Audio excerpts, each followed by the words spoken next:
ಸ್ನೇಹಿತರೆ ಎಲ್ಲರಿಗೂ ನಮಸ್ಕಾರ. ಕಮಲಾ ಕ್ರಿಯೇಷನ್ ಯೂಟ್ಯೂಬ್ ಚಾನಲ್ಗೆ ಸ್ವಾಗತ. ಈಗ ನಾನೊಂದು ವಿಡಿಯೋ ತೋರ್ಸಕ್ಕೆ ಬಂದಿದ್ದೀನಿ. ಏನು ಅಂದ್ಕೊಂಡ್ರೆ ಹಯೋಗ್ರಹ ಮಾಡೋಕ್ಕೆ ಬಂದಿದ್ದೀನಿ. ಹಯೋಗ್ರಹ ಮಾಡೋಕ್ಕೆ ಏನೇನು ಸಾಮಾನು ಬೇಕು, ಮಾಡೋ ವಿಧಾನ ಹಿಂಗೆ ಅಂತ ನೋಡ್ಕೊಂಬರೋಣ ಬನ್ನಿ. ತೋರಿಸ್ಕೊಡ್ತೀನಿ, ನೋಡ್ಕೊಂಡು ನೀವು ಮಾಡಿರಂತೆ ಏನೇನು ಸಾಮಾನು ಬೇಕು ಅಂತ ಬನ್ನಿ ನೋಡ್ಕೊಂಬರೋಣ. ಸ್ನೇಹಿತರೆ, ಹಯೋಗ್ರಹ ಮಾಡೋಕ್ಕೆ ಏನೇನು ಸಾಮಾನು ಬೇಕು ತೋರಿಸ್ಕೊಡ್ತೀನಿ, ಬನ್ನಿ ನೋಡ್ಕೊಳ್ಳಿ. ನೋಡಿ, ಇಲ್ಲಿ ಈ ಬಟ್ಲಲ್ಲಿ ಒಂದು ಬಟ್ಲು ಒಳಬಟ್ಲು ಫುಲ್ ಮೇಲೆ ಹಾಕ್ಕೊಂಡಿಲ್ಲ, ಒಳಬಟ್ಲು ಒಂದು ಬಟ್ಲು ಕಡಲೆಬೇಳೆ 1 ಅವರ್ ನೆನೆಸ್ಕೊಂಡಿದ್ದೀನಿ. ಇಲ್ಲಿ ಒಂದು ಬಟ್ಲು ಬೆಲ್ಲ, ಪುಡಿ ಬೆಲ್ಲ, ಇದು ಪುಡಿ ಬೆಲ್ಲ ಅಂದರೆ ಆರ್ಗ್ಯಾನಿಕ್ ಬೆಲ್ಲ ತೊಗೊಂಡಿದ್ದೀನಿ. ಮತ್ತು ಇಲ್ಲಿ 1-2 ಸ್ಪೂನು ಕೊಬ್ಬರಿ ತೊಗೊಂಡಿದ್ದೀನಿ. ಇಲ್ಲಿ ಸ್ವಲ್ಪ ಬಾದಾಮಿ ತೊಗೊಂಡಿದ್ದೀನಿ, 1 ಸ್ಪೂನ್ ಎಳ್ಳು, 1 ಸ್ಪೂನ್ ಗಸಗಸೆ, ಗೋಡಂಬಿ, ದ್ರಾಕ್ಷಿ ಇಷ್ಟು ತೊಗೊಂಡಿದ್ದೀನಿ. ಈಗ ಮಾಡೋ ವಿಧಾನ ತೋರಿಸ್ತೀನಿ ಬನ್ನಿ. ಈಗ ನೋಡಿ, ಸ್ಟವ್ ಆನ್ ಮಾಡಿಬಿಟ್ಟು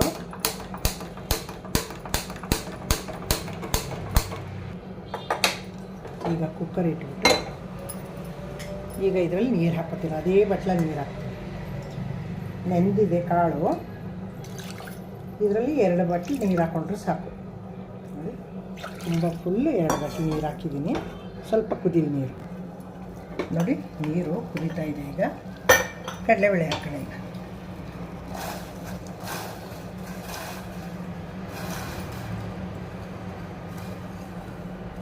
ನೆನೆಸ್ಕೊಂಡಿರೋ ಬೆಳೆ ಅಲ್ವಾ, ಹಾಕಿದ್ದೀನಿ. ಈಗ ಲಿಡ್ ಕ್ಲೋಸ್ ಮಾಡಿ 1ರಿಂದ 2 ವಿಷಲ್ ಹಾಕ್ಸ್ಕೊಂಡಿದ್ದೀನಿ.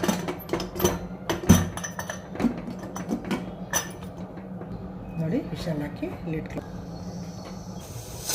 ನೋಡಿ, ಕೂಗ್ತಾ ಇದೆ. ಅದು ಇನ್ನೊಂದು ವಿಷಲ್ ಆಗೋ ತನಕ ಈಗ ಇಲ್ಲಿ ಇನ್ನೊಂದು ಸ್ಟವ್ ಮೇಲೆ ಬಾಣಲಿ ಇಟ್ಟಿದ್ದೀನಿ. ನಾನು ಇವೆಲ್ಲನೂ ಹುರ್ಕೋಬೇಕು. ಸ್ವಲ್ಪ ಕೊಬ್ಬರಿ ಹಾಕೋತಾ ಇದ್ದೀನಿ. ಇದು ನೋಡಿ, ಸಿಪ್ಪೆ ತೆಗೆದು ಚಿಕ್ಕದಾಗಿ ಕಟ್ ಮಾಡಿ ಇಟ್ಕೊಂಡಿರೋದು. ಸ್ವಲ್ಪ ಬೆಚ್ಚಗೆ ಮಾಡ್ಕೊಂಡಿದ್ದೀನಿ. ಈಗ ಇದ್ರೊಳಗೇ ಎಳ್ಳು ಹಾಕೋತೀನಿ. ನೋಡಿ, ಈಗ ಆದ ತಕ್ಷಣ ಸ್ವಲ್ಪ ಇದ್ರೊಳಗೇ ಗಸಗಸೆನೂ ಹಾಕ್ತೀನಿ. ಈಗ 2 ವಿಷಲ್ ಆಯಿತು. ಸ್ಟವ್ ಆಫ್ ಮಾಡೋಣ. ನೋಡಿ, ಅದು 6 ಗಂಟೆ. ಈಗ ಕೊಬ್ಬರಿ, ಗಸಗಸೆ, ಎಳ್ಳು ಆರೋ ತನಕ 1 ಸ್ಪೂನ್ ತುಪ್ಪ ಹಾಕ್ಕೊಂಡು ಗೋಡಂಬಿ, ದ್ರಾಕ್ಷಿ ಹುರ್ಕೊಂಬಿಡೋಣ.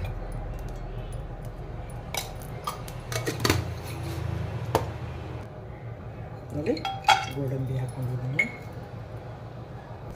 ನೋಡಿ, ಈಗ ಬಾದಾಮಿ ಹಾಕ್ಕೊತಾ ಇದ್ದೀನಿ. ನೋಡಿ, ಗೋಡಂಬಿ, ಬಾದಾಮಿ ಸ್ವಲ್ಪ ಬ್ರೌನ್ ಕಲರಿಗೆ ಬಂದವೆ. ದ್ರಾಕ್ಷಿ ಹಾಕ್ಕೊಂಡಿದ್ದೀನಿ, ಒಣ ದ್ರಾಕ್ಷಿ. ಈಗ ನೋಡಿ, ಎಲ್ಲ ಬ್ರೌನ್ ಕಲರ್ಗಾಗವೆ. ಸ್ಟವ್ ಆಫ್ ಮಾಡಿಬಿಟ್ಟು ತೆಗೆದಿಟ್ಟಿಟ್ಕೊಳ್ಳೋಣ. ಈಗ ಚೆನ್ನಾಗಾಗವೆ. ಈಗ ನೋಡಿ, ಕುಕ್ಕರ್ ತಣ್ಣಗಾಗಿದೆ. ಓಪನ್ ಮಾಡಿ ನೋಡೋಣ ಅಂತ. ನೋಡಿ ಎಷ್ಟು ಚೆನ್ನಾಗಿ ಬೆಂದಿವೆ ಅಂತ. ಈಗ ಇದೇ ಪ್ಯಾನ್ಗೆ ಬೆಲ್ಲ ಹಾಕೊಳ್ಳೋಣ. ಈಗ ಬೆಲ್ಲ ಕರಗಬೇಕಲ್ಲ, ಈ ಬೇಳೆ ನೀರನ್ನೇ ಸ್ವಲ್ಪ ಹಾಕ್ಕೊಂಡು ಕರಗಿಸ್ಕೊಳ್ಳೋಣ. ಚೆನ್ನಾಗಿ ಕರಗಬೇಕು. ಇದು ಈ ಥರ ಕರಗಿಸ್ಕೊಳ್ಳಿ. ನೋಡಿ, ಇದು ಆರ್ಗ್ಯಾನಿಕ್ ಬೆಲ್ಲ. ಇದು ಸ್ವೀಟು ಕಡಿಮೆ ಇರ್ತದೆ, ಹಂಗಾಗಿ ಇನ್ನೊಂದು 1/4 ಸ್ಪೂನು ಬೆಲ್ಲ ಹಾಕೋತಾ ಇದ್ದೀನಿ. ಇದನ್ನು ದೇವ್ರ ಪ್ರಸಾದಕ್ಕೆ ಮಾಡ್ಬೋದು. ಯಾರು ದಡೀರಂತ ನೆಂಟರು ಬಂದರೆ ಗೆಸ್ಟ್ಗಳಿಗೆ 5 ನಿಮಿಷದಲ್ಲಿ ಮಾಡಿಬಿಡ್ಬೋದು. ಮನೇಲೇ ಇರುತ್ತೆ, ಇದೆಲ್ಲ ಸಾಮಾನುಗಳು ಮನೇಲೇ ಮಾಡ್ಬೋದು. ಪ್ರತಿಯೊಂದು ಸಾಮಾನು ಈಗೇನು ಹೊರಗಡೆಯಿಂದ ಏನು ತರಂಗಿಲ್ಲ. ಕಡಲೆಬೇಳೆ ಇರುತ್ತೆ, ಬೆಲ್ಲ ಇರುತ್ತೆ, ತುಪ್ಪ ಇರುತ್ತೆ, ಗೋಡಂಬಿ, ದ್ರಾಕ್ಷಿ ಎಲ್ಲ ಮನೇಲೂ ಇಟ್ಟೇ ಇರ್ತಾರೆ. ತಗೊಂಡು ದಡೀರಂತ ಮಾಡ್ಬೋದು. ನೋಡಿ ನೋಡಿ, ಚೆನ್ನಾಗಿ ಕುದೀತಾ ಇದೆ. ಘಮ ಘಮ ಅಂತ ಪರಿಮಳ ಬರ್ತಾ ಇದೆ. ಬೇಳೆ ಹಾಕೋಣ. ಈಗ ನೋಡಿ, ನೀರು ಸಹಿತ ಹಾಕೋಣ. ನೀರು ಬೇಕು, ಅದು ಹಾಕೋಣ. ಹೀಗೆ ತಿರುಗಿಸಿ ಬೇಯಿಸ್ಬೇಕು. ನೋಡಿ, ಕುದೀತಾ ಇದೆ. ಈಗ ಕೊಬ್ಬರಿ, ಎಳ್ಳು, ಗಸಗಸೆ ಪೌಡ್ರ್ ಮಾಡ್ಕೊಂಡಿದ್ನಲ್ಲ ಹಾಕೋಣ. ಹಾಕ್ಬಿಟ್ಟು ಮಿಕ್ಸ್ ಮಾಡಿ. ನೋಡಿ, ಎಲ್ಲ ಬೆಂದಿದೆ, ಎಲ್ಲ ಮಿಕ್ಸ್ ಮಾಡಿದ್ದೀನಿ. ಪೌಡ್ರೆಲ್ಲ ಹಾಕಿ ರೆಡಿಯಾಗಿದೆ. ಈಗ ನೋಡಿ ಸ್ನೇಹಿತರೆ, ಹಯೋಗ್ರಹ ರೆಡಿ ಆಯಿತು. ಈಗ ಗೋಡಂಬಿ, ದ್ರಾಕ್ಷಿ ಹಾಕಬೇಕಲ್ಲ, ಹಾಕೋಣ ಗೋಡಂಬಿ, ದ್ರಾಕ್ಷಿ.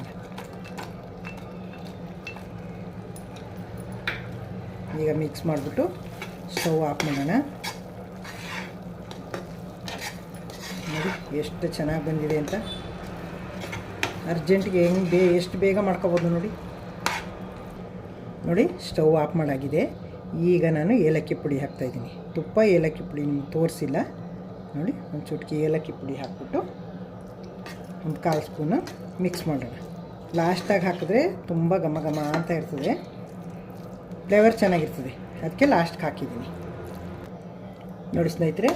ಇದನ್ನು ನಾನು ಸರ್ವ್ ಮಾಡೋಕ್ಕಿಂತ ಮೊದಲಾಗಿ ದೇವ್ರಿಗೆ ಸ್ವಲ್ಪ ಇಟ್ಬಿಟ್ಟು ಬರ್ತೀನಿ.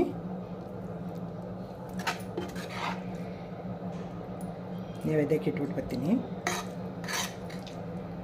ಏನೇ ಸ್ವೀಟ್ ಮಾಡಿದ್ರು ದೇವ್ರ ನೈವೇದ್ಯಕ್ಕೆ ಇಡಬೇಕು ನೋಡಿ ಸ್ನೇಹಿತರೆ. ದೇವ್ರಿಗೆ ಇಟ್ಟಿದ್ದೀನಿ, ಸರ್ವ್ ಮಾಡ್ತೀನಿ. ಈಗ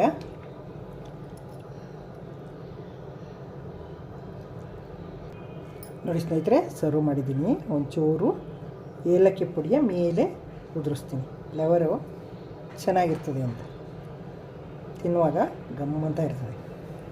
ಅಷ್ಟು ಹಾಕಿದ್ದೀನಿ ಮೇಲೆ. ನೋಡಿ ಸ್ನೇಹಿತರೆ, ಸರ್ವ್ ಮಾಡಿದ್ದೀನಿ. ಹಯಗ್ರಹ ರೆಡಿ ಆಯಿತು. ದೇವ್ರ ಪ್ರಸಾದಕ್ಕೆ ಬಂದ ಗೆಸ್ಟ್ಗಳಿಗೆ ನಮ್ಗಳಿಗೆ ಎಲ್ಲ ತುಂಬ ಚೆನ್ನಾಗಿದೆ. ಹೆಲ್ತಿಯರ್ ಫುಡ್ಡು ಇದು. ಇದಕ್ಕೆ ಎಣ್ಣೆ ಗಿಣ್ಣೆ ಏನು ಹಾಕಿಲ್ಲ, 1 ಸ್ಪೂನ್ ತುಪ್ಪ ಹಾಕಿರೋದು. ಗೋಡಂಬಿ, ದ್ರಾಕ್ಷಿ, ನೀವು ಯಾವುದೇ ಬೇಕಾದ್ರೆ ಡ್ರೈ ಫ್ರೂಟ್ಸ್ ಹಾಕ್ಕೋಬೋದು, ತುಂಬ ಚೆನ್ನಾಗಿರ್ತದೆ. ಮೇಲೆ ಬೇಕಾದ್ರೆ ಹಸಿಕಾಯಿನೂ ಹಾಕ್ಕೊಂಡು ತಿನ್ಬೋದು, ತುಂಬ ಚೆನ್ನಾಗಿರ್ತದೆ. ನಾನು ಕೊಬ್ಬರಿ ಹಾಕಿದ್ದೀನಿ, ಕೊಬ್ಬರಿ ಗಸಗಸೆ ಎಳ್ಳು ಹಾಕಿದ್ದೀನಿ. ಅದಕ್ಕೆ ಆ ಸ್ಮೆಲ್ಲು ತುಂಬ ಚೆನ್ನಾಗಿದೆ, ಟೇಸ್ಟು ಅಷ್ಟೇ ಚೆನ್ನಾಗಿದೆ. ಮಾಡ್ತೀರಲ್ವ ನೀವೇ, ನೋಡಿದ್ರಿ ಅಲ್ವಾ ಹೆಂಗೆ ಮಾಡೋದು ಅಂತ ಗೊತ್ತಾಯ್ತಲ್ವ. ಮಾಡಿ ಹೆಂಗೆ ಬಂತು ಅಂತ ಕಮೆಂಟ್ ಹಾಕಿ. ಇಷ್ಟೋ ತನಕ ನನ್ನ ವಿಡಿಯೋ ನೋಡೋಕ್ಕೆ ತುಂಬ ಧನ್ಯವಾದಗಳು. ದಯವಿಟ್ಟು ಹೊಸಬರು ತುಂಬ ಜನ ನೋಡ್ತೀರಾ, ನನ್ನ ಚಾನಲ್ಗೆ ಸಬ್ಸ್ಕ್ರೈಬ್ ಆಗಿ ನೋಡಿ. ನೆಕ್ಸ್ಟು ಇನ್ನೊಂದು ಸೂಪರ್ ವಿಡಿಯೋ ತೊಗೊಂಬರ್ತೀನಿ. ವಿಡಿಯೋ ಇಷ್ಟ ಆಗಿದರೆ ಲೈಕ್ ಮಾಡಿ, ಶೇರ್ ಮಾಡಿ, ಕಮೆಂಟ್ ಮಾಡಿ, ಸಬ್ಸ್ಕ್ರೈಬ್ ಆಗೋದ ಮರಿಬೇಡಿ. Thank you. ನಾನಂತೂ ತಿಂದು ಅದನ್ನು ಟೇಸ್ಟ್ ನೋಡಿ ಅದರ ಸವಿತೀನಿ ನಾನು. ಅದರ ರುಚಿನ ಸವಿಬೇಕು ನಾನೀಗ. ಈಗ ನೀವು ಮಾಡಿ, ನೀವು ತಿಂದು ಟೇಸ್ಟ ನೋಡ್ಬಿಟ್ಟು ಹೇಳಿ. Thank you.